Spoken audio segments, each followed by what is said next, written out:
We are live.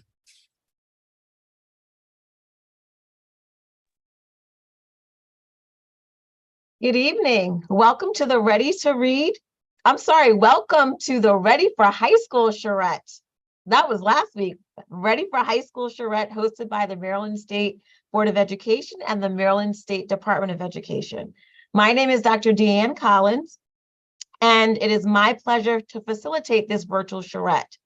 I'm here along with the Deputy Director of Community Engagement, Ms. Lindsay Malik-Mayhew. State Superintendent of Maryland Schools, Mr. Mohammed Chaudhry, will be presenting on the strategic plan, flagship programs, strategies, and initiatives related to the Ready for High School priority. We appreciate the participants and YouTube Live viewers for joining our first virtual charrette. Many of you may be wondering, what is a charrette?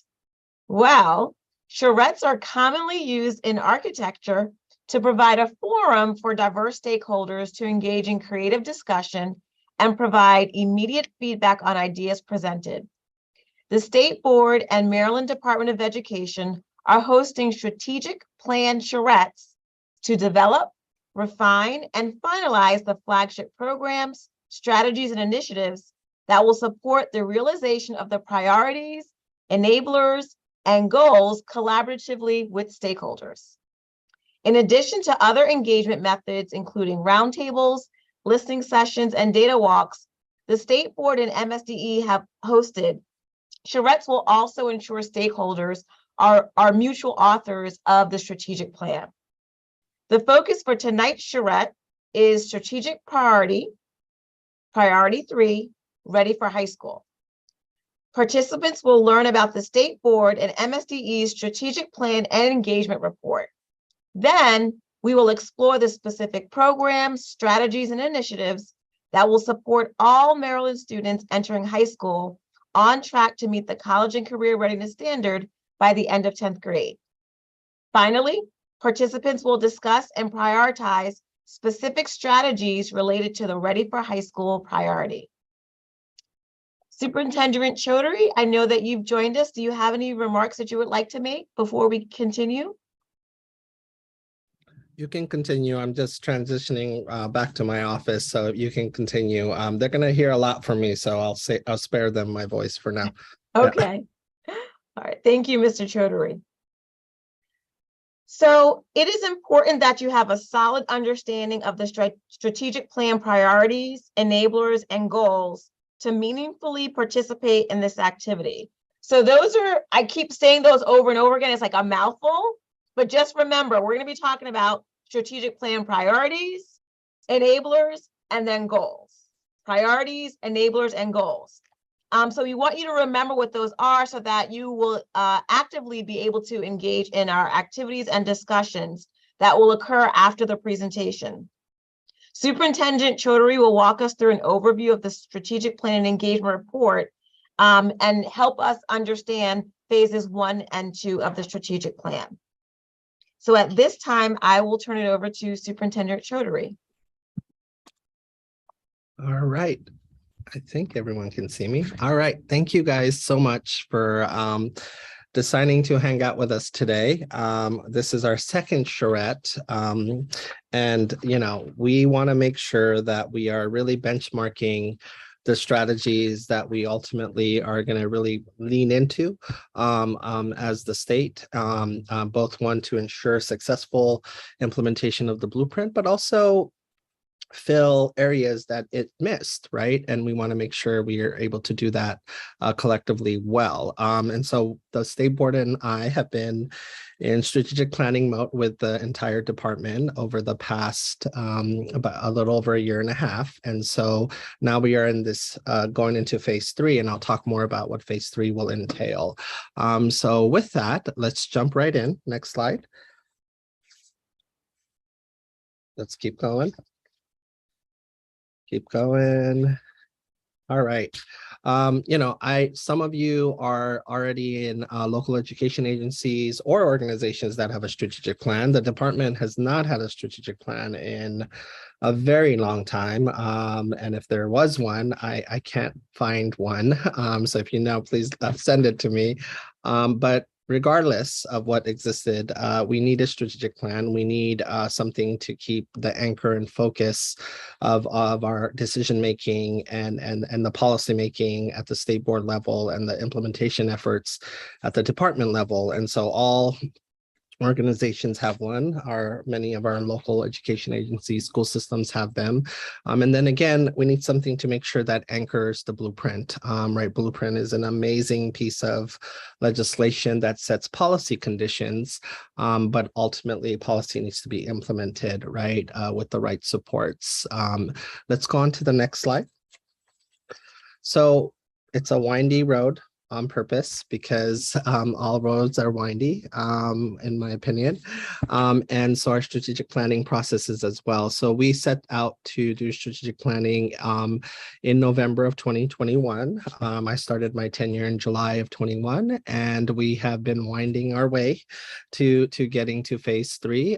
Phase 1 was really about revamping our mission, our vision, our values as an organization, and then also identifying the priorities that we want to focus on as part of our first iteration of our strategic plan, and then enablers, which I'll talk about and how they fit into the priorities.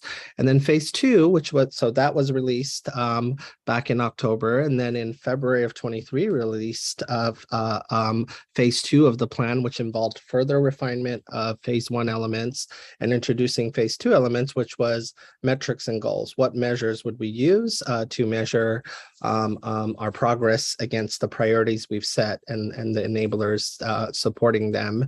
And so we did that during our February board meeting. And then we are now approaching phase 3, which is about refining all those elements from phase 1 and phase 2. And then phase 3 is about attaching strategies to pull these things off, right? What are going to be those flagship strategies, programs, initiatives that we want to lead into? Now, I want to always put a disclaimer on this. There's 1,000 things you do to, say, for example, to help a child learn to read. But there are some core strategies that you do that the other, 997 feed into. So what are those core things that we're trying to identify, not the 1,000 things? So as you approach and engage with us, think of it that way, not saying that there aren't 997 micro level things and big level things that need to be done.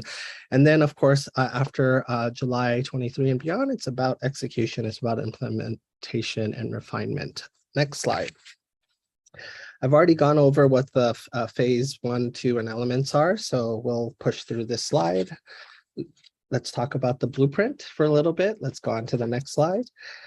As you know, once in a generation piece of legislation, and that's not an exaggeration, right? Moments like this only come at certain points in history, and so the blueprint is about investing billions of dollars, right? 3.8 to be exact, over the next 10 years as per pupil allotments phase up, investments in students phase up, and then various aspects of the 5 pillars come into play, and we'll talk about that. And so it's a very important moment, right? Even if you disagree with some elements of it, directionally, it's right. At least I would argue that all day, every day, because ultimately it's looking at every aspect of our educational system from pre-K to college and career and beyond, including in making major investments in our educators. And so again, might not agree every policy detail in it, but in terms of thinking about those things, that is a key moment to be able to look at those things at the same time. Let's talk about those things. 5 pillars. Next slide. So the 5 pillars of the blueprint, many of you are practitioners, so you are most likely familiar with it. All right, it's hundreds of pages of law. This is that one slide that tries to summarize all those pieces of the blueprint. It's 5 pillars, right? And early childhood being the number one pillar, the first pillar.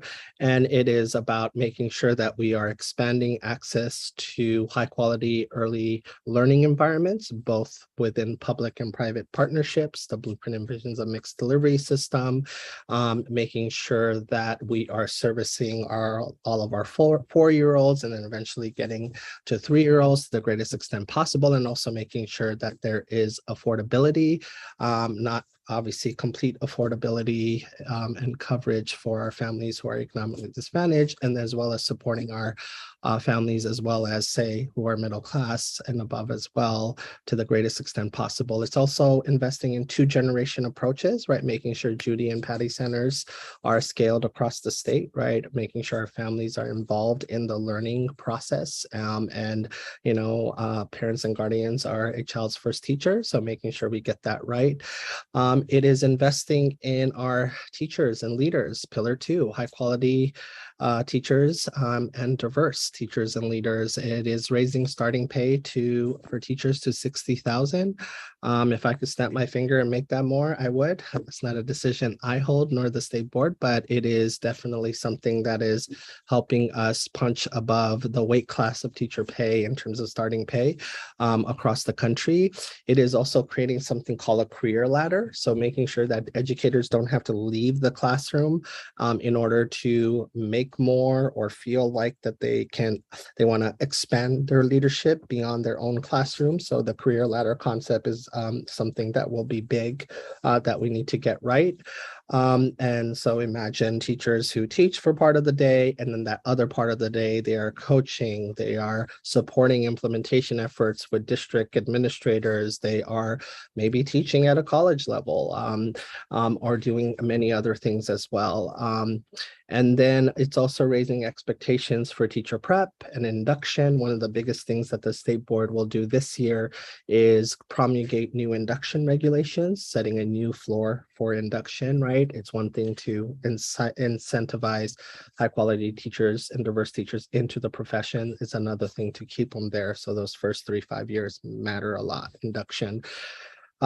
College and career readiness, pillar 3 is where it all converges. By 10th grade, all students are to be college and career ready. And ultimately, if not by then, definitely by the time they leave after the 12th grade year of their schooling career, making sure our students, after they are college and career ready, are able to access high quality pathways, be it an apprenticeship or being able to pursue dual credit opportunities or an early college, high school, earn an associate's degree, making sure we can make that true regardless of zip code across the board. And then if you don't want to go to college, you can jump into a high demand field that enables you to be in something that allows you to make a living wage and also allows you to also level up, right, and adaptable if you wanted to continue to grow in your career.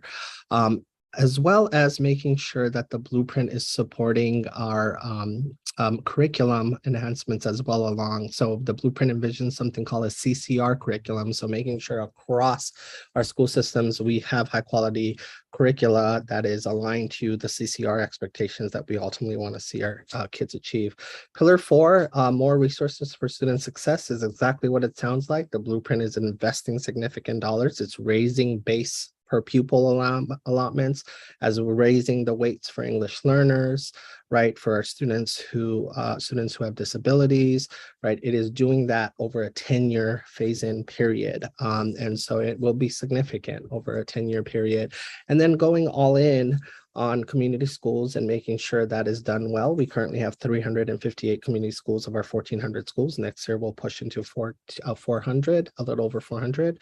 And that comes in the form of a concentration of poverty grant that ultimately triggers the process for a school to begin to implement a structured way to deliver wraparound services to our kids. And then governance and accountability is the fifth one, right? The blueprint creates something called expert review teams that are made up of educators as well as experts nationally and locally who are come as teams to visit schools and then essentially provide feedback on based on a rubric and then ultimately promote a continuous improvement model. And so we piloted some of that this past year. The first wave of expert review team deployments formally are going to begin going into this next school year. The blueprint also has other accountability structures, right? It has two boards that were, it created another board, and now we have the state board as well as the accountability implementation board to support blueprint implementation. And then, of course, all of your local education agencies, including the department, as well as a few other governmental entities, had to submit their blueprint plan, right? And so that was due in March of 23, and those are going under a review process right now. And so that's the 5 pillars in a nutshell. Easier said than done, but we are going to figure this out and get it right. Next slide. Next slide. So we wanted to make sure that, normally strategic plans tend to launch within a year. We decided to take a 2-year runway because, the last school year was supposed to be our normal feeling year. It wasn't quite normal, right? We still had many things we were dealing with the pandemic. And then this year feels like that more normal year. So we wanted to extend out the engagement process. And we did many things and we always introduced some new element. So charrettes are a new aspect of it that you are going through today. So wanted to just lay out what our strategies have been. Sometimes we set the party. Sometimes we're asking you to be invited to the party. If that means even just give us a little space with a table where we can engage with all the attendees, that's what we will do. And then, of course, we did these regional data walks across our school systems where we were able to have conversations around what's working, not working. Next slide. Again, a diverse group of stakeholders all across the board. I'll give you some of the stats of that. Let's go to the next slide.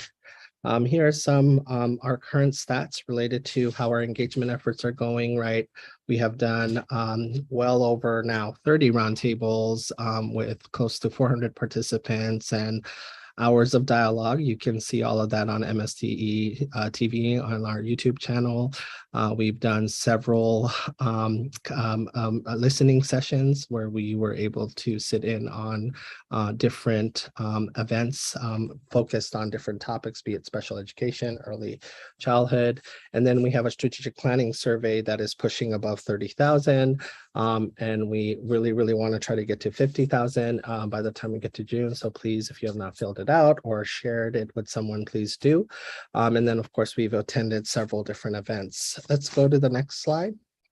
So let me tell you about where we are with our elements and what we have come up with so far. Let's go to the next slide. So here is our revamped mission and vision for the state board and the department, right? Ultimately, we want to be a system of world-class schools where students acquire the knowledge and skills necessary for success in college and career life. And then we will do that right through 3 means, right? Strategic direction and leadership, policymaking, resource allocation, and engagement and advocacy, right? When we think about the role that the department plays and the role that the state board plays, what do we have in our toolbox to be able to support our vision? Next slide.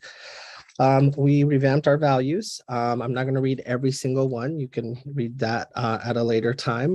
But, for equity, we will do whatever it takes to eliminate barriers to success and provide the necessary resources and supports to ensure that every Maryland student achieves at the highest level. I've been thinking about that one lately because I think I want to add another element to it after I recently heard someone speak. It's not about just doing whatever it takes to get students to support. It's about giving them whatever it takes when they need it, right? When they need it is key too. So that is something that we're thinking about adding in terms of our values there. And then, of course, accountability will be very important to us. We will take responsibility for our commitments and maintain open, transparent, and responsive communication on academic, operational, and financial policies and outcomes. And then you can read the others as well too, but just wanted to get a sense of where we were with our values. Let's go to the next slide. So the priorities, we laid out a set of priorities to focus here at the state level with the state board. And they're really organized around the continuum that a student goes through, right, in their pre-K through 12 experience. So that's how the priorities are laid out when you look at them. So let's go to the next slide. So here are 4 priorities where we are. And today we are focused on our priority about making sure our students are ready for high school, right? That's priority 3. But again, as you can see, our priorities range from making sure our students are kinder ready, socially and academically, making sure our students are ready to read by the end of 3rd grade, because that is a very important skill by which all other subjects are taken in. Ultimately, we want our kids to be ready for let me make sure that the sounds of my outside of my window go away. And we want to make sure our kids are ready for high school. And so that middle school experience is huge. We don't pay enough attention to middle school. And I'm not just saying that as a former teacher of middle school, but it is also something that I think we don't talk enough about our, this is where we see our biggest drop-offs academically. We also see challenges and you know, it's a very unique time in adolescence that we have to get right. And then of course, priority 4, all students will graduate from high school, college, and career ready. That's set by the blueprint. And then with an individualized plan, keyword individualized plan, to succeed in college, career, and life. So those are our priorities. Let's go to our enablers. So enablers, I had told you I was going to tell you what we mean by that. And so those are those structural conditions, right? It's one thing to say ready to read. What has to be true structurally to pull that off? So we call these our structural conditions that need to be met for every student to be successful. And so we're going to talk about what our enablers are that we've identified. So let's go to our enabler slide, please. So we identified 4 enablers, and I'm not going to read all of them. I'll read 2 of them. So enabler 3, Maryland is elevating the stature of the teaching profession by intentionally working to attract, recruit, and train a highly qualified and diverse workforce, setting rigorous standards for educator prep programs and induction, and implementing a career ladder system focused on development and growth opportunities for educators. So some of the enablers are set by the direction of the blueprint, and others we are also adding and thinking through, right? We want to make sure that we think through the entire continuum of a teacher's career, right? Both coming in as both preparation, then coming in, the early years, and then of course, as you become a veteran, keeping you in the classroom while enabling you to not only make more, but also scale your impact. I'll read enabler 4. Maryland is ensuring student success by supporting our students' social emotional learning, health and wellness and safety, enhancing school culture and climate, scaling high quality wraparound supports and partnerships, and strengthening family and community engagement. Obviously, we have one key element here from the blueprint as it relates to our community school strategy, as well as some other things as well too. Let's talk about goals and metrics. So that's what we did most recently. And so we wanted to make sure that we had things that can be measured, right? What gets measured gets treasured and acted upon. We wanted to make sure that the measures are things that we can already systematically collect and not have to reintroduce too many new things. We can make refinements. And then we wanted to make sure that we can actually tell the story of progress. Or if we're not progressing, hold ourselves accountable to making the right adjustments and then get better fast and to be able to turn things around. So let's talk about some of those metrics and goals. So priority 1, which was ready for kindergarten, we want to increase the percentage of students scoring at the demonstrating readiness level on our KRA assessment that's given in the early fall. Priority 2, increase the percentage of grade 3 students scoring at or above the proficient level at grade 3 ELA. Priority 3, this is where we're going to really hone in on this today, because that's our charrette is around ready for high school, right? Decrease in the percentage of grade 8 students that met one or more of the ABC indicators, and we'll talk about that. You can see what those are around attendance, behavior, and course credit. And then priority 4, increase the percentage of graduates who meet the state CCR standard and complete a CCR pathway, right? That's a goal really dictated by the blueprint ultimately, and where everything converges. We also added a couple of others. Next slide. So this is around our enablers, because our enablers could also should also have measurements. I'm not going to read all of them, but for example, for enabler 3, that was about raising the stature of the teaching profession at all aspects of the continuum, increase in the percentage of new teachers of color as measured by the fall staff collection report, increase in percentage of teachers retained over a 3-year period, increase in the percentage of teachers eligible for the teacher leadership track of the career ladder that the blueprint envisions.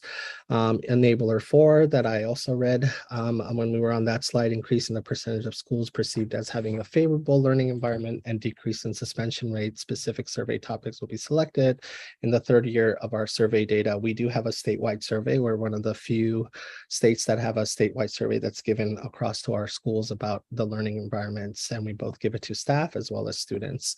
And you can see the other measurements. Let's go to the last 2 of our goals and metrics. We want to make sure we're tracking our low performing schools because we should not see them continue to make it on the list over and over again. That is unacceptable. So we want to see a decrease in the percentage of schools that are re-identified as low performing schools 3 years after initial identification. And we also want a look at a cohort of low performing schools and see that they're growing over time. I'm a huge fan of cohort data because you should be getting better and better over time. And so that's something that we will track. We also want to make sure that we are looking at cohorts of students across Maryland. I'm a huge fan of cohort data. I wish accountability systems weighed cohort data because, ultimately it takes a village. And so we want to make sure that our students are growing over time. One teacher does the work where they take them and then you pass it on to the next grade. And we want to make sure we're able to see student growth across our core subjects over time, because each new cohort should get the very best version of ourselves over time. So next slide, please. So let's talk about what's next after this phase. Next slide. So next phase is about these strategies, right? How are we going to pull these things off? What do we want to invest in? Again, I'm going to say disclaimer one more time. There's 1,000 things that need to be done to pull things off, but I want to really hone in on what those flagship strategies are, where the state board can do smart policymaking under, and the department can focus on strong implementation and support for our systems across the board in the state of Maryland. Let's keep going. Next slide. This is the survey link. Please push it out if you have not. If you're not taking it yourself, please take it. I would love to hit over 50,000 and we're getting close. I would hope we're over 30. That's my goal for this month, but I really want to accelerate to 50 by the end of June. And so please push it out. Next slide. I'll stop there so I can drink some water, and Dr. Collins will take over for a little bit.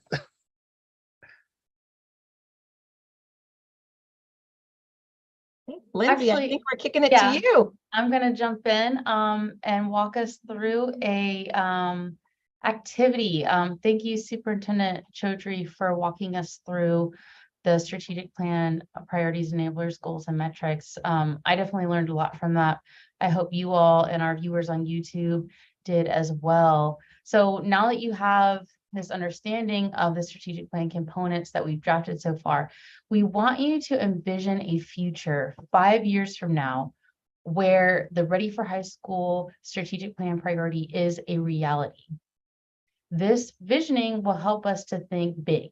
By big, I mean bold, innovative, and in terms of growth.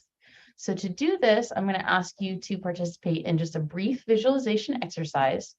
During the visualization, I'm going to provide for you some prompts for you to imagine this future where the Ready for High School priority is a reality in detail.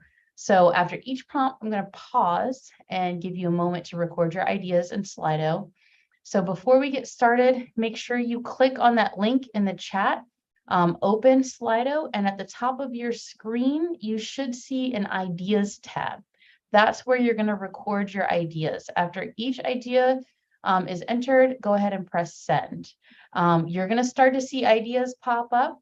If you see some ideas that you like, you're like, ooh, that's a good one. I like that. You can like it. Just press the little thumbs up button next to that. All right, so we're going to go ahead and get started. If you're comfortable, you can close your eyes and imagine you're looking at a desk calendar showing today's date. Watch the pages flip from today to tomorrow to the next week, the next month, and the next year until finally we arrive at 2028. Imagine that you look up from your desk and you find yourself in an auditorium. Someone is speaking and honoring the significant accomplishment of a state education system. The person speaking is the future U.S. Secretary of Education, and the state is Maryland. The secretary says, "At no time in the history of the U.S. has a state grown the positive attendance, behavior, and academic outcomes for students in the middle grades so quickly. The overwhelming majority of Maryland's 8th graders are now performing at the proficient level on their English language arts and math assessments. Additionally, Maryland has nearly closed all achievement gaps so that student outcomes are no longer correlated with race, ethnicity, family's income, or zip code. It is my honor to commemorate this great achievement today. We need to learn how Maryland transformed their approach to middle school so other states can follow their lead. Here's a short video on what they did." So the secretary steps away from the podium and this video starts. It shows images of middle school students in a classroom during a literacy or math lesson 5 years from now. So just picture that in your mind. Imagine, what are the students doing? What is the teacher doing? How does the room look and feel? What does it sound like? Record your ideas in Slido. Again, you have that link in the chat. What does that classroom feel like, look like? Okay, take a moment to think about that and get your thoughts down.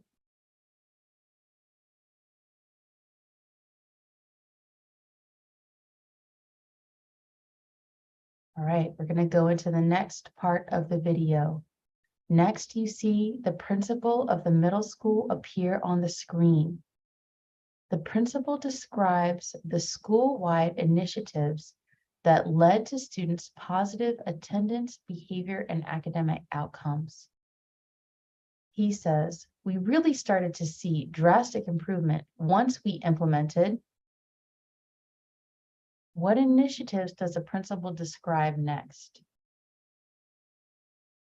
Go ahead and write that down. What initiatives does the principal describe that led to the students' positive attendance, behavior, and academic outcomes?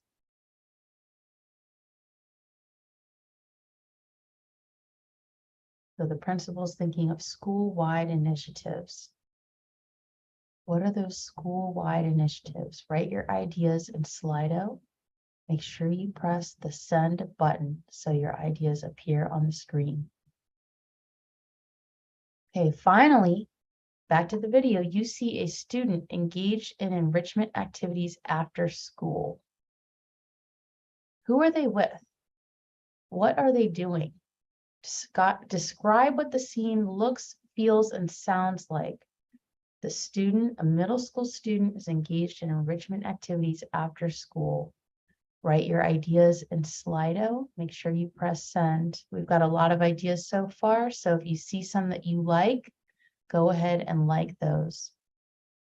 Okay, the video is concluding with the future Maryland State Board of Education president explaining that 5 years previous, the State Board and Department of Education collaborated with local school districts, students, families, and business, community, and higher education partners to initiate an innovative plan for the middle grades that transform daily instructional and management practices. The board president then describes the strategies, programs, and initiatives that led to that success. Listen to what the state board president says. What does he describe? What were those strategies, programs, and initiatives that led to success? And so now we're zoomed out at the state level. This is our state board president. Write down the strategies, programs, and initiatives that were shared.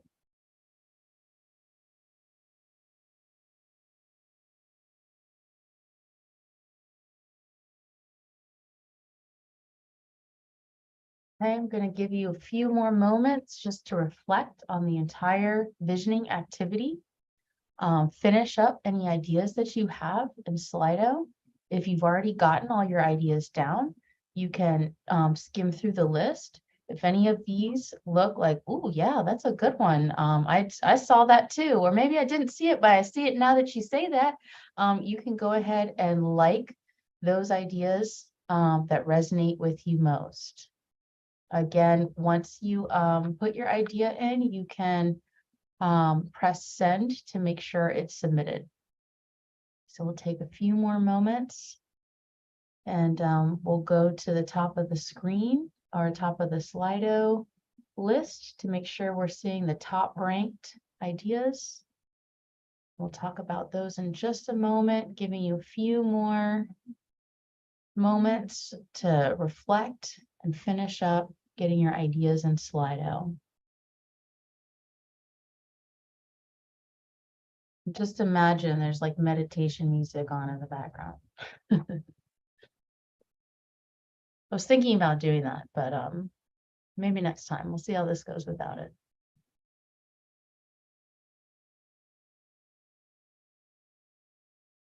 All right, feel free to keep ranking the ideas. We need the ideas back on the screen.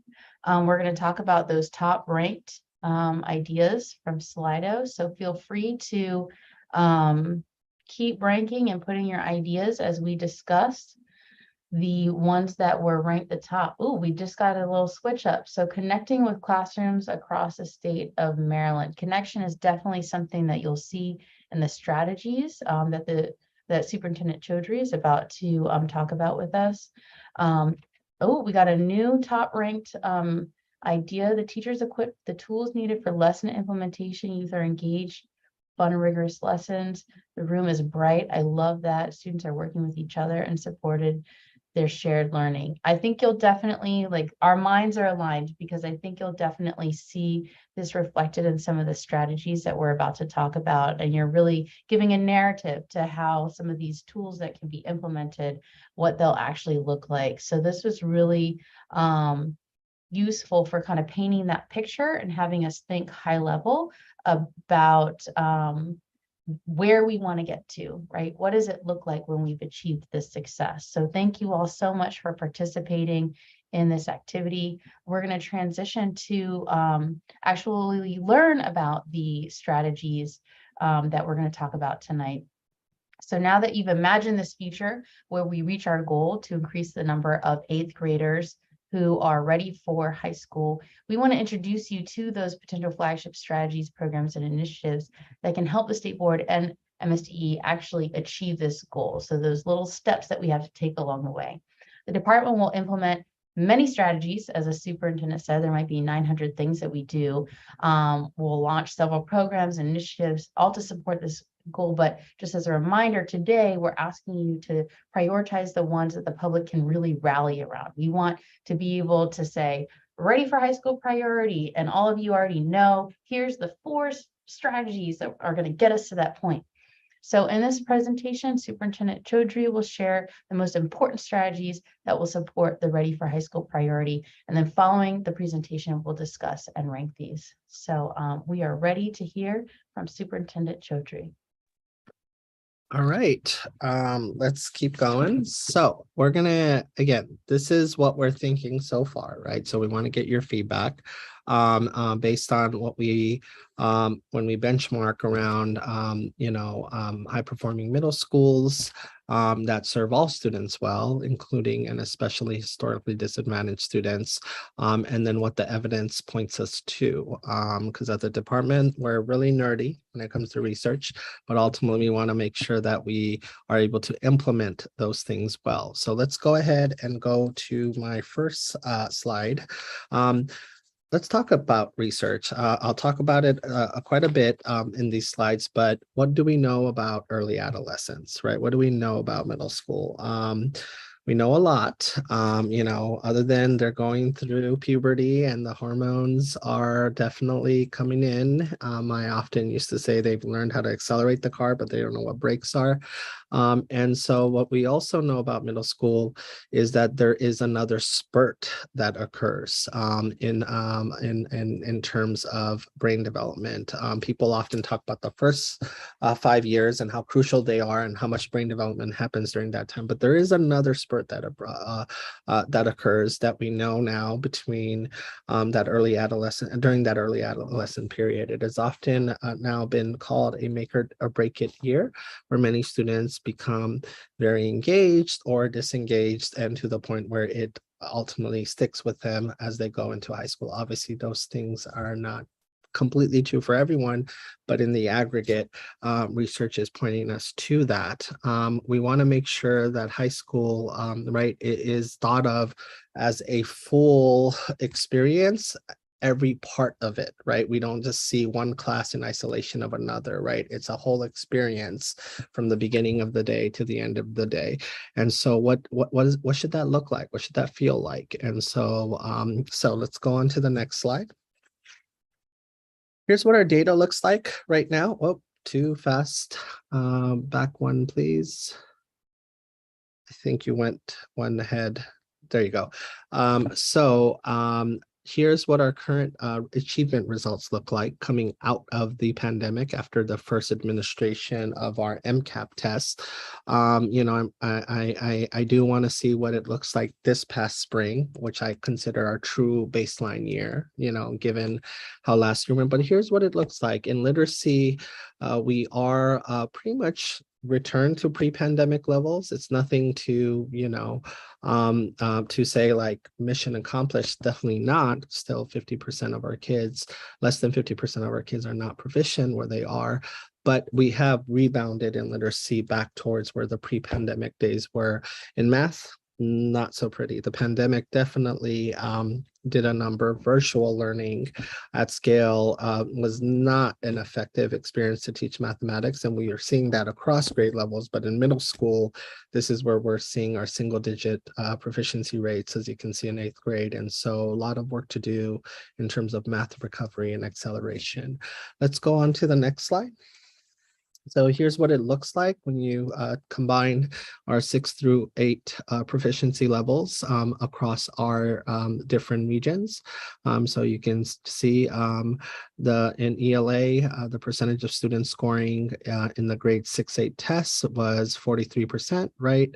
And then in terms of our statewide numbers and LEA proficiency rates varied as low as 23 and as high as 66%. So different in terms of where people are starting off of, coming off of the first administration of MCAP last spring.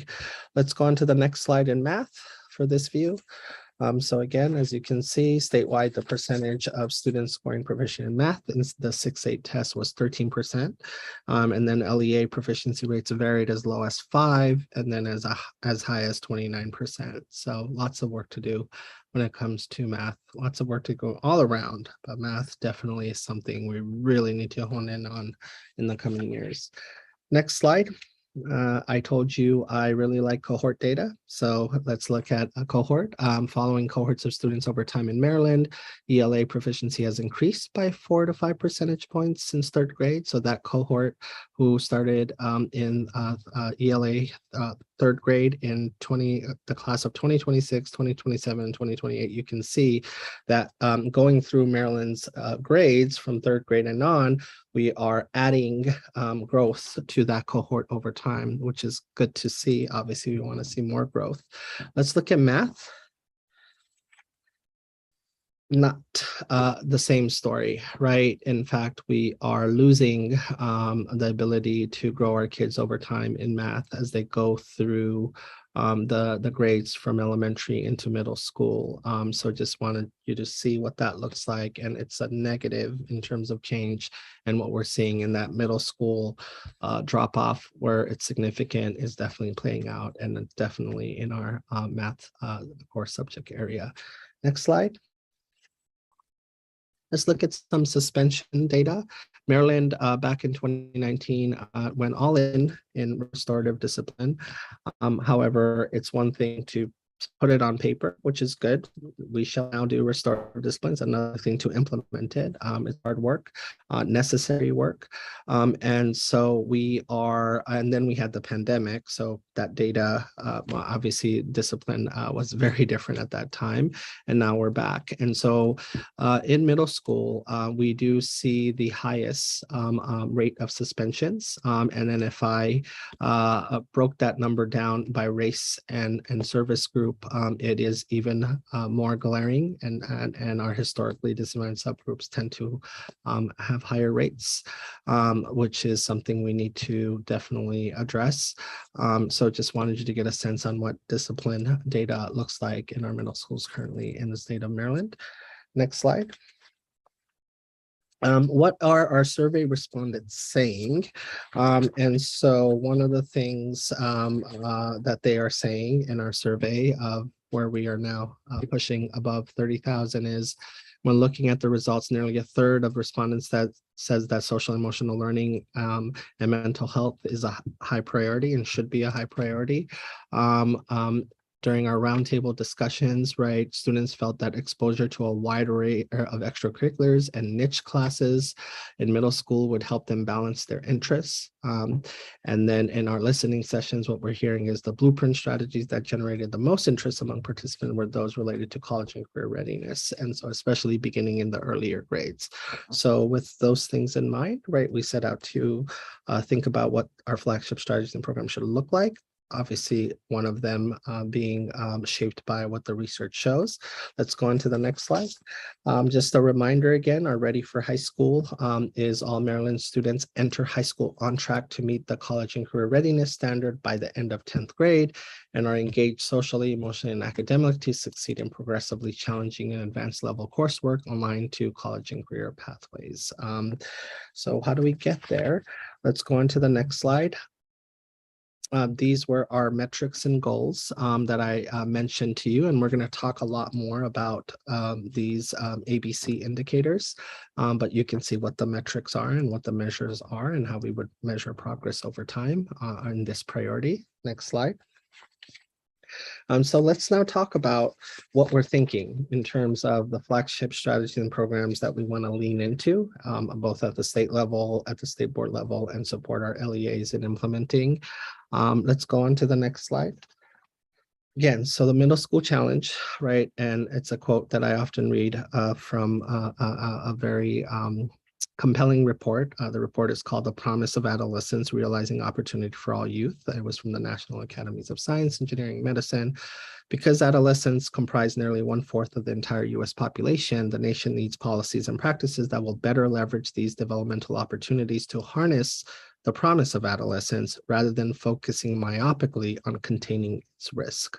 I often like to say, I feel like many of our care ethic and approach of elementary school drops off too fast at the middle school level. And so those are some things that we're looking at. And so again, harnessing the promise of adolescence. So let's look at what we're thinking about in terms of with that idea in mind. Next slide.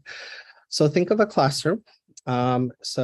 This research has been done by actually someone who is based out of Maryland, very passionate about middle school, Bob Balfans, out in Johns Hopkins. Has been sounding the alarm on middle schools for a long time. And so I want you to think of a classroom. Imagine standing in front of a classroom, surveying students as they sit at their desk, right? What is ahead for each one? What if we could predict which students would graduate and which would drop out? Answering 3 basic questions makes it possible to do so. How many of them are showing up on a regular basis, in their seats and on time? How many follow classroom rules and norms and exhibit appropriate behavior? How many are able to understand the classwork and complete it? So let's talk a little bit more about those 3 questions. Next slide. Bob Balfans and a few others, and this study has been replicated in other settings, both going into the 2000s and in modern times. They looked at a large cohort of students in Philadelphia public schools, and Philadelphia is a large urban school system. And they looked at cohorts of students in middle school and followed them. And what they saw is Students who exhibited early warning indicators, specifically around 3 indicators revolving around those 3 questions that I shared earlier, right?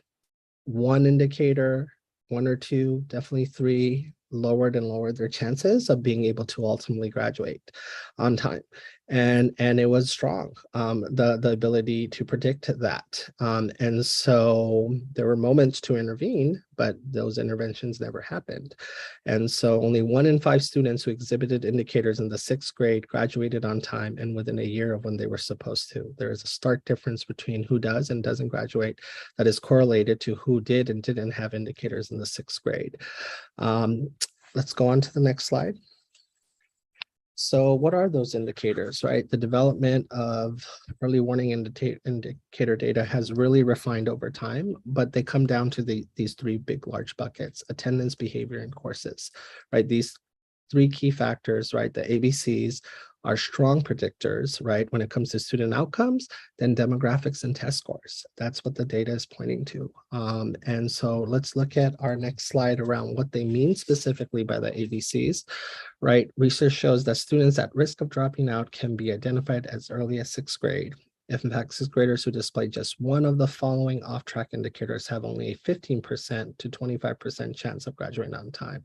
So attendance, an attendance rate of less than 90%, behavior, 1 or more out of school suspensions for behavior, and then courses, failing grade in mathematics or English language arts course, right? Just even having 1 has a significant adverse impact on their chance to be successful later on. Let's go on to the next slide. Ultimately, right, knowing this, right, means that we need to come up with, remember that definition I said about equity I've been thinking about? It's about giving students what they need, but giving them what they need to be successful when they need it, right? When they need it, right? So in addition to successfully identifying indicators, it's important to provide the right intervention for the right student at the right time. This is possible, right, through a tiered intervention framework, right? You have the supports and interventions that you intentionally design to impact all students. You have the supports that you design specifically for a group of students, and then you have your supports that you design specifically for a particular students, right? Right. Often this is known as the MTSS process, but implementing it well and with fidelity, rooted in data, right, is a whole other thing altogether. Let's go on to the next slide. So having an early warning system, right? Having an early warning system. So this is one of our first big strategies we're talking to you about today, represents a collaborative approach among educators, administrators, parents, and communities to using data effectively to keep students on the pathway to graduate. And I want to make sure I read every element of an EWS system, right?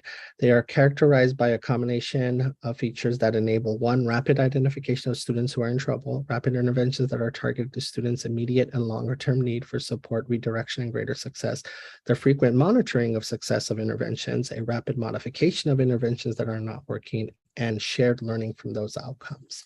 Next slide. With an early warning indicator system, right, we want to make sure that educators, schools, systems, the state are not waiting for students to fail before they, once they know they are at risk, right? We want to provide teachers and school systems and educators and principals with the tools at the state level, right, to be able to build integrated data system that updates daily, regularly with student indicators across academics, behavior, attendance, social emotional learning. We want to create a multi-tiered response system and provide strong supports and guidance and professional learning around that and what that looks like, and making sure our middle schools are adequately supported and staffed to be able to do this. We want to modify monitor and modify interventions, because if it's not working and you know it's not working, then modify it immediately. And for those that are working, you want to scale those. So an early warning system would enable us to do this. Next slide. I want to talk to you about some other strategies that we're also thinking about before we go into our feedback protocol with you. In addition to an early warning system at the middle grades, we also want to look at what else great middle schools do. And when you look at middle school research and evidence-based practices, they come down to 3 big things. They come down to having a flexible schedule, right? Often this is done through block scheduling. It doesn't have to be blocked, but essentially being able to have a schedule that adapts to student needs and is able to provide those needs and enables our teachers to plan for interventions and come together and discuss student needs in a systematic manner and respond to it and then reflect on whether it's working. So flexible schedules are big rather than a rigid one. We want to make sure that there is interdisciplinary teaching or team teaching, that there aren't silos, right? If you have Mohammed in your period and you have Mohammed in yours, and you both are seeing something in him, you should be able to come together and talk about how to support him. Even if you're teaching different subjects, there are things that he might need social emotional learning wise that can be reinforced.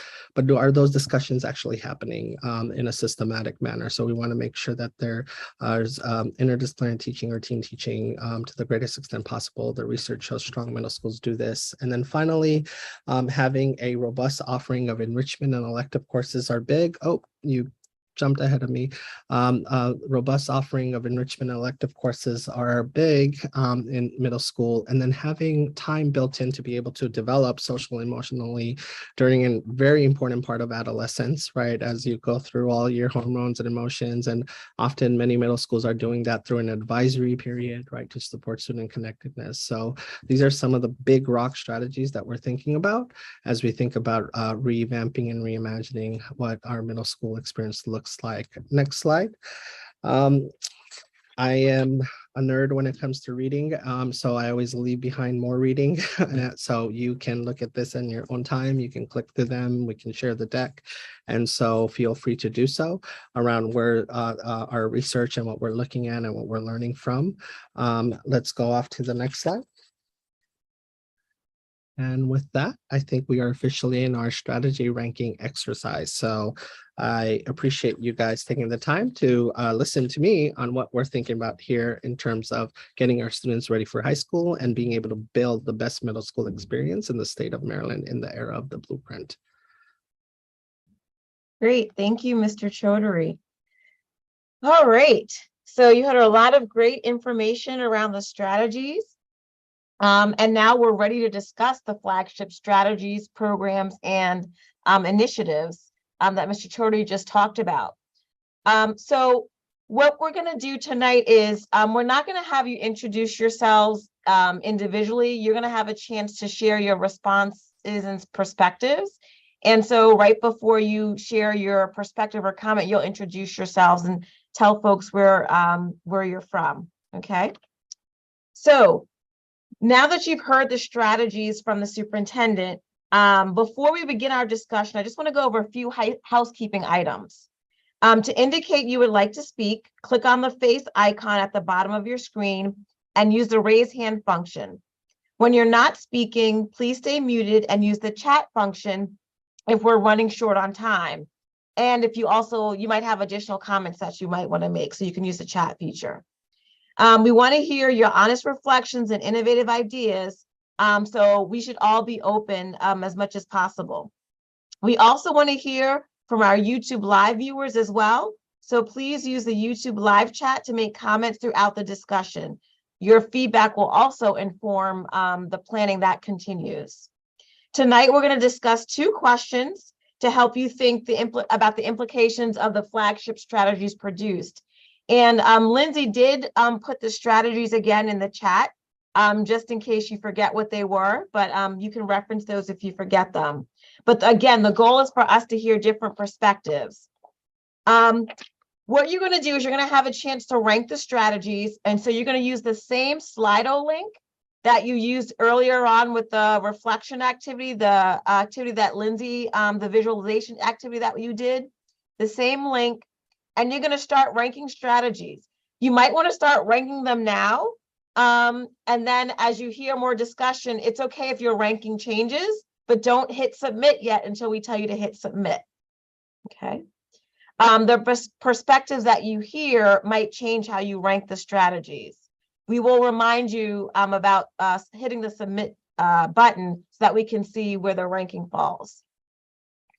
All right, so we're going to jump right into our discussion. There's just 2 questions, and don't be quiet. We want to hear your feedback and discussion. So just remember to state who you are. And I'm going to ask the first question. And I know that one of our participants, Mr. Lemon, does have a board meeting to attend if he's still here. So you might, if there's something you want to say, you might want to start off.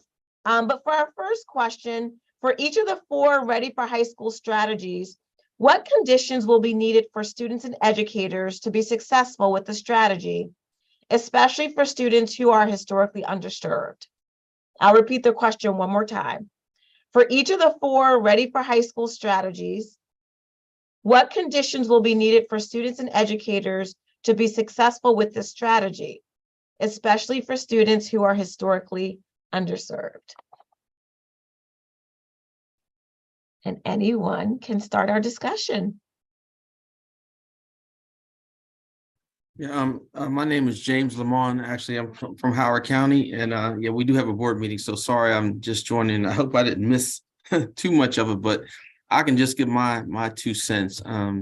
I think, and I'm looking at the comments, there's a lot of great comments, and I think the ongoing problem or challenges, I think, is, for me, from my perspective, is developing a system, at least for us, so we can identify earlier those young people, whether it's academic challenges, attendance challenges, the behavior challenges might present themselves, a system that is vetted and can be used at different levels, whether it's elementary system, middle, high. I think the earlier intervention, as we all know this, the earlier we can identify the needs of our students, I think the better we'll be. But I don't know that there's that one tool out there, right, that really can provide that type of data. We all have different ways of doing it, but that's just my personal opinion. To make sure we identify kids, obviously, as early as possible, based on what their specific needs are.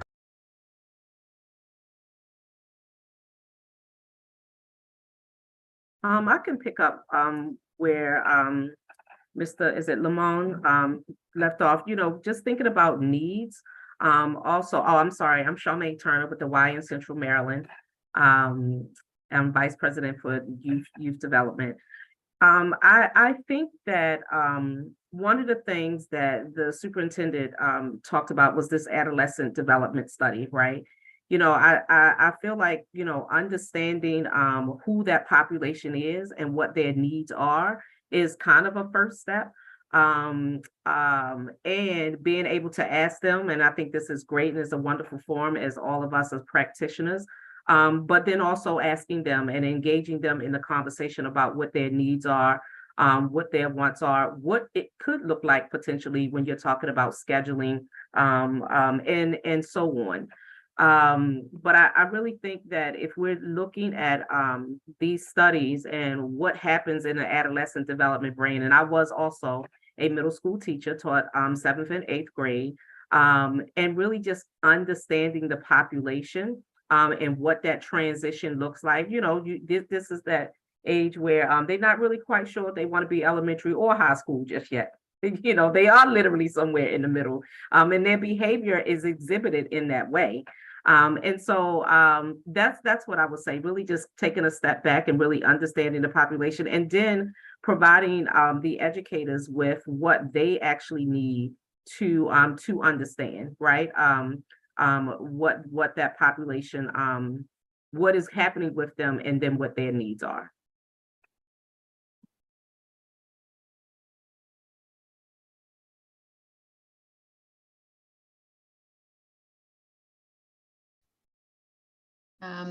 My name is Denise Adams. I'm a school counselor in Howard County. I'm also a parent, and I've been a teacher in Howard County, and I've been in the county in middle school actually for about 17 or 18 years.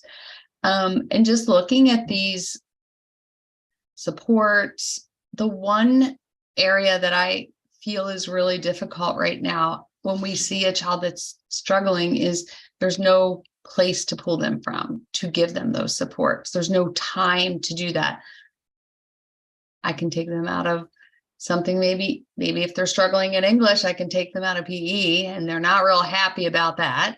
They love it. I mean, just having time built in to provide in middle school is really difficult to provide any sort of intervention, even if it is, let's talk about why you haven't been able to come to school, honey. They haven't been able to come to school, and now I've got to pull them out of a class in order to find out what's going on. So just providing a schedule that allows that break would be really helpful.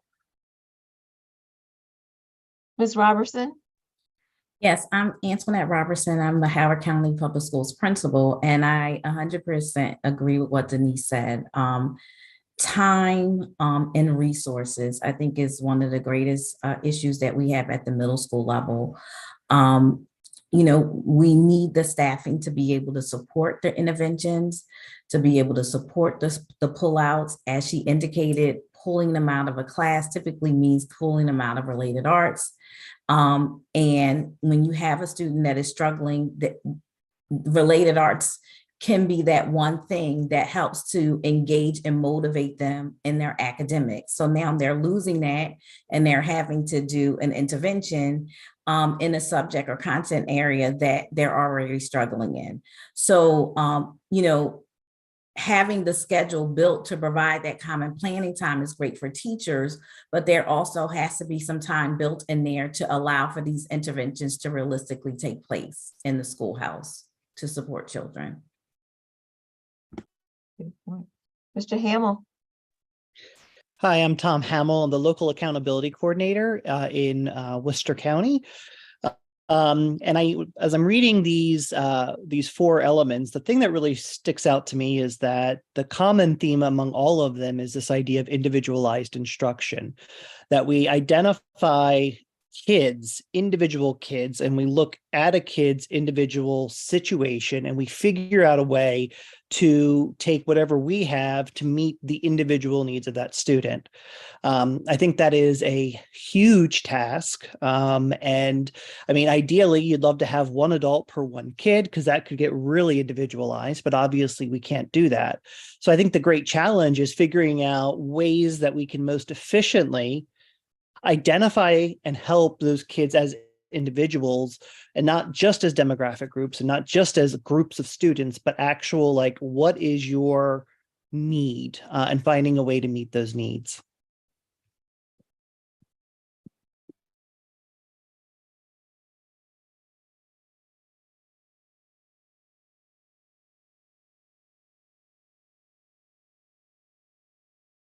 I know that we have some guests from Wacomico. Does anyone from Wacomico want to share their thoughts? My name is Nathaniel Giles, and I'm one of the faith-based representatives, but I also teach in Salisbury Middle School. And I work with I have a one-on-one with a student with disabilities, whereby I make sure that he's taken care of for the most part. And that is from the time he gets there to the time he goes home. I walk with him through his classes and teach him and help the teachers teach him. But in any case, I'm in the school daily, and I get to see a lot of things that go on in the school. But the purpose here is to talk about it from a faith-based provider. And I'm the liaison person between Salisbury Middle School and First Baptist Church in Salisbury, Maryland. And what we do is try to support Salisbury Middle School in a number of ways, not only in terms of providing, like, the teachers recognition day and other holiday season, foods and things like that, but we give supplies, school supplies at the beginning of the year, backpacks, papers, pencils, those kinds of the supplies that they need. In addition, during the holiday season, Christmas in particular, we make sure that we open our coffers and and provide coats for those that can't afford them. There are a lot of people, surprisingly, that don't have coats. So we try to fill in that gap as best we can to provide those coats and also food. We have like a food bank within the school whereby we distribute food to those that need it. Let's see, there's a multitude of things that we intend to do, that we attempt to do, to include. We even tried to have representatives from our church come into the school and try to talk with and work with the children, give them some time to not quite mentor, because that's one of the programs I'm trying to understand and figure out, see how we can do a better job of it, but to mentor some of the children, that especially in our neighborhood, that's around our church, so that they will have something to do during the course of the summer. Again, now that's the faith-based portion of it, but even in school, there's some initiatives that happen outside of the school, like, for example, in the evenings after school, they have their varying sundry programs to include this Project Move, whereby they have kids that have no place to go or decided to want to sign, have some place to be, sign up for it. And they take them on field trips. They introduce them to hobbies. They play games with them. They do things with them to sort of keep them from just being out there in the street.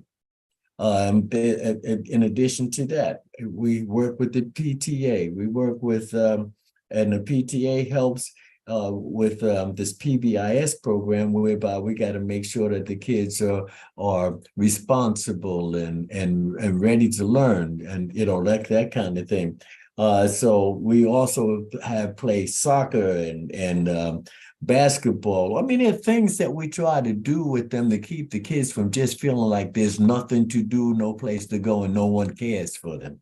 And we try to support them as best we can. We try with, and I'm reading a list, as you can tell, for good behavior. There are things that we try to do for them. We have like a carnival at the end of the year. We have various and sundry movie nights. We have basketball, open school. I mean, there's a lot of things that Salisbury Middle School does to try to address the issue of working with the children with not disabilities, but children that may be, I don't know how to, disadvantaged. I think that's a good way to put that. So we're trying to help, and as the faith-based liaison, we try to sponsor, we try to interact, and we try to spend time with not only the students but the teachers, because the teachers need that as well. Right. So, Mr. Giles, due to time, I do want to ask a follow-up question. Lindsay is trying to move me on, but I do want to know from the group. We oftentimes talk about what the barriers are. We talk about tangible solutions, and sometimes folks are implementing tangible solutions. We heard people talk about providing educators with what they need to understand, building in time for intervention, individualized instruction, which is not new. Have any of you implemented any of these strategies, even on a small scale, and been successful, or other strategies that you're seeing any success with that we can spread across to other LEAs? Just curious before we move on. Yes, I can. Wait, let's have Miss Hill. Forgive me. I see. Well, hello. I didn't see her. Forgive me. Miss Hill, you have your hand raised. Hi, you guys. Hi, Mr. Giles. I was trying to help Mr. Giles a little bit because we kind of work together with the same kind of students. I'm Miss Hill. I'm at Salisbury Middle. Also, I'm in the self-contained special ed rooms. The things that we try to implement is, well, first of all, we know communication is key between us and our students and their families. I'm also a parent at the school. I also have a special education child myself. So we try to implement things that like, code things for kids, like hip mom. Like for us, that's like someone that's a familiar for them, that is willing to help us if we call them for this student or this parent. We have parents, we try to get them to encourage them to pull other parents in so they can help us with the students, because some are scared. Some are scared to help us with other people's children. So we try to encourage them to come out, communicate, let's help one another. We get a little bit of a turnaround. I'm not going to say it's really big, but we do have some parents that do call and ask, what do you need? And like Mr. Giles said, we have food banks, we have things that kids need every day, but we have to find a way to get them to be comfortable telling us things like their confidence is broken. Trying to get them to understand that it's safe with us is a struggle. So thinking about what we've heard tonight, all the strategies and some of the comments, what are your biggest concerns? And this is for anyone. And if you haven't had a chance to talk, we'd love to hear from you. What are your biggest concerns about the strategies that were mentioned? Mr. Walsh. Hi, I'm Brian Walsh. I'm a social studies teacher at Howard County Public Schools. I feel like my biggest concern, I've been a teacher now for 17 years. I have 3 children in the Maryland State public school system. It comes down to kind of the nitty gritty of the details, providing the instructional resources, providing the planning time, providing the instruction for training. You know, I've been in a lot of meetings with teachers where we have a really good idea and a really good plan, but sometimes it flounders when teachers feel like they aren't comfortable enough or confident enough in implementing some of the strategies or dealing with some of the difficult issues with students.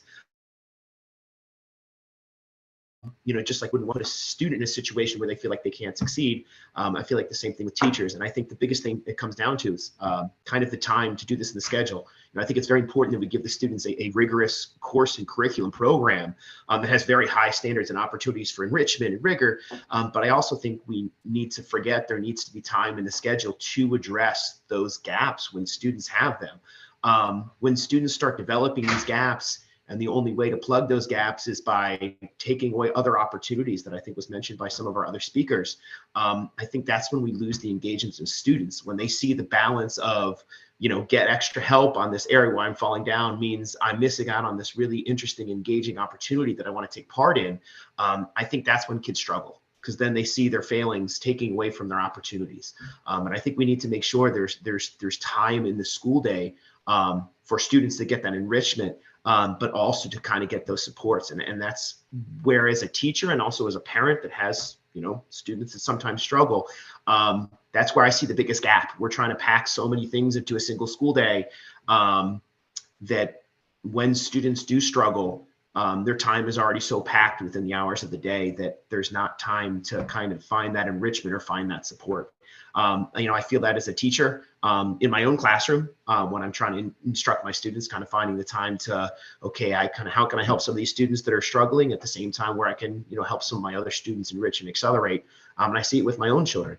And, you know, there's always going to be sacrifices and kind of opportunity costs, but how do we provide those opportunities for students to close gaps, also with instructional resources and instructional staffing beyond just teachers? You know, how are we providing social workers and counselors so that there are enough resources to kind of support those students with their needs, and also math support teachers and English support teachers and all of those things that kind of can help fill those gaps. You know, those are things that take resources, and I just hope that the resources are put forth to kind of make some of these strategies be implemented, both in terms of staffing, but also in terms of kind of that scheduling. Great. Thank you. Thank you. Melissa from Worcester, we haven't heard from anybody. So what do you want to share? Hello, everyone. I just wanted to say something about our master schedule, because listening to what everyone has said so far, it sounds to me like the master schedule really drives your school day.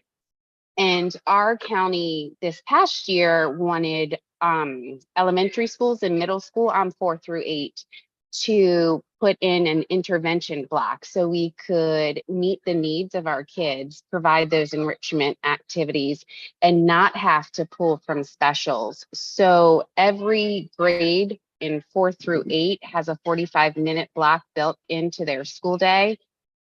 while still getting all of their core curriculum that needs to be done and their core academics in addition to their specials. So they're able to go to their specials and not miss out on those classes that some of them really excel in.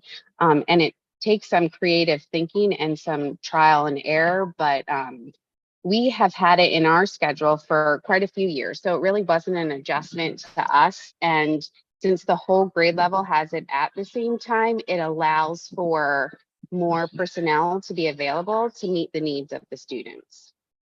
That's great. That's a great, and then people in the chat are like, ditto, ditto. That sounds like a really great strategy, very tangible. Well, if my teacher, Kelly Russo, wants to talk about it, she she lives it every day, not to throw her under the bus. Oh, well, thank you.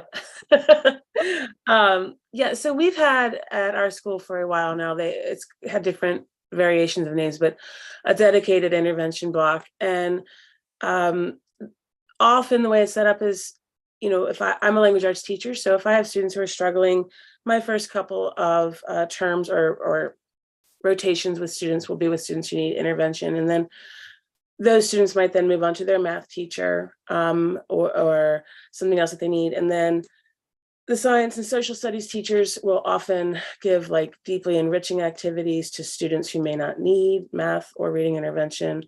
We have the band teacher, he'll have a group.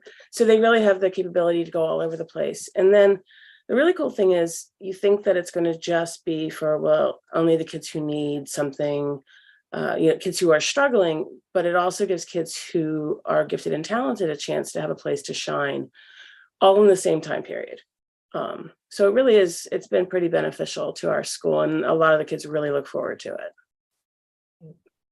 Chantel, yay! So I just want to touch on a little bit, and I'm a parent from Worcester County, a little bit of what Ms. Russo was saying about the gifted and talented, because I have two that are in the same middle school. One's in 6th grade, one's in 8th grade. One is gifted and talented, not that they're both not smart, but one excels a little more than the other. So coming from Virginia, she had all the gifted and talented programs and all that. So when it wasn't called that anymore, it kind of, discouraged her a little bit, and she did get a little bored. So I like the fact that, they see differences in each of the children that they are tending to and dealing with, and even working as a whole and as a group, they are pulling together to meet the child's needs also. That's fantastic. That's fantastic. Thank you all so much. So we do want to make sure we can see how everyone ranked the strategy. So Lindsay, drop the link in the chat again. If you can go ahead and rank the strategies, if you haven't had a chance to do so yet, and hit the submit button. And then once you hit the submit button, they will all populate, and then we can get a chance to see visually where your ideas fell.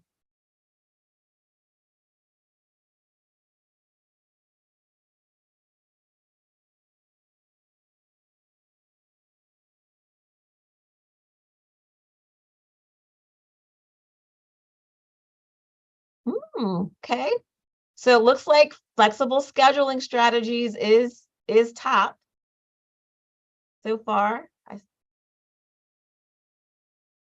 Okay, then tools for LEAs to identify students at risk of not being college and career ready. Very close behind that is supports for students to provide access to enrichment. And then the last one, ensure that the classroom organization staffing patterns support that. And it appears that the way that the strategies were ranked aligns to some of the points that you all elevated through our discussion. So thank you all so much for the rich discussion and your ideas, and for taking time to rank the strategies, because we will be using this in information. So let's see. Also want to remind our participants that were on from YouTube Live. We want to thank you for joining us. We want to thank the State Board and MSDE for all their work. We want to thank all the staff that helped to put this together. We know that you could be doing other things this evening, but your comments and ideas and suggestions are truly, truly helpful. And I can attest to, and Mr. Chaudhary can attest to, we really do look at all the feedback and incorporate it into the planning that's happening. So thank you so much. If you want to learn more about the strategic plan, please visit the strategic plan website. And it's strategicplan.marylandpublicschools.org. Also, if you have not had a chance to complete the strategic planning survey as well, you can do that at marylandpublicschools.org/survey. And then we'll also be posting the links to the discussion that we had tonight. With that said, I think we are finished. Thank you once again to everyone. Excited to meet you all. I know our audience enjoyed the discussion, and invite us out to actually see some of your ideas in action. We'd love to see them. Get out of the office. Have a great rest of your evening, everyone.